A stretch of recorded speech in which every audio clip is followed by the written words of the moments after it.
How to deal with negative emotions and stress. This is a common problem for many people. Just how are we supposed to deal with negative emotions that keep coming up when we're stressed or hurt?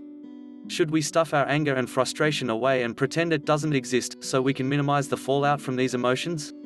Or should we risk making things worse by saying or doing the wrong thing? As it turns out, stuffing emotions is definitely not the healthiest option, and there are easy techniques that anyone can use. If you've wondered what to do with these feelings, however, you are not alone in struggling with negative emotions. Many people have the same question about stress and coping. When they feel overcome with negative emotions like hurt, frustration, or anger, they know they shouldn't pretend they feel anything, but they also don't want to dwell on negative feelings and ruminate. But while most of us have heard that these are not healthy strategies for stress relief, what other options are there? Choosing to deal with negative emotions. Ignoring feelings, like stuffing your anger, is not the healthiest way to deal with them. Generally speaking, that does not make them go away but can cause them to come out in different ways. That's because your emotions act as signals to you that what you are doing in your life is or isn't working. Also, while you are not dealing with the emotions you are feeling, they can cause problems with your physical and emotional health.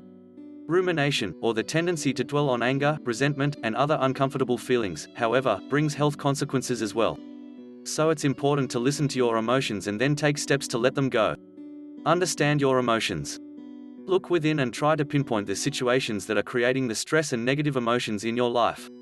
Negative emotions can come from a triggering event, an overwhelming workload, for example. Negative emotions are also the result of our thoughts surrounding an event. The way we interpret what happened can alter how we experience the event and whether or not it causes stress. The key job of your emotions is to get you to see the problem, so you can make necessary changes. Change what you can.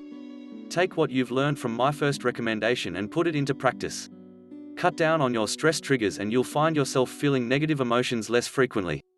This could include cutting down on job stress, learning the practices of assertive communication so you don't feel trampled by people, changing negative thought patterns through a process known as cognitive restructuring.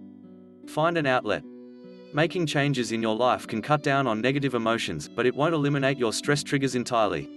As you make changes in your life to bring about less frustration, you will also need to find healthful outlets for dealing with these emotions. Regular exercise can provide an emotional lift as well as an outlet for negative emotions. Meditation can help you find some inner space to work with, so your emotions don't feel so overwhelming. Finding opportunities for having fun and getting more laughter in your life can also change your perspective and relieve stress. Find a few of these outlets, and you'll feel less overwhelmed when negative emotions do arise.